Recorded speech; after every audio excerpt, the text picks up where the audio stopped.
我们刚刚在录节目前，小布就说：咦，你有没有什么漂亮的废物？美丽废物。美丽废物，美丽废物。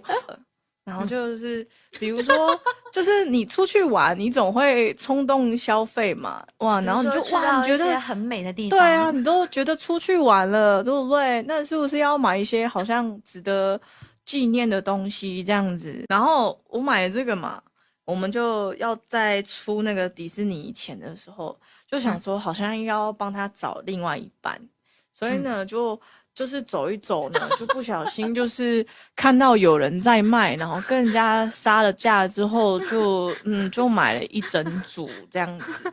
那时候认识到一个朋友，他就买了很多很多的拉布布的过后，然后我们就了解到盲盒中这东西。我想说，哈，这种人怎么会一直这样花钱在盲盒？那怎么那么蠢啊？对吧？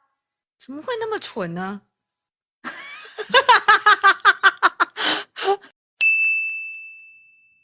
吃瓜研究社，欢迎来投稿。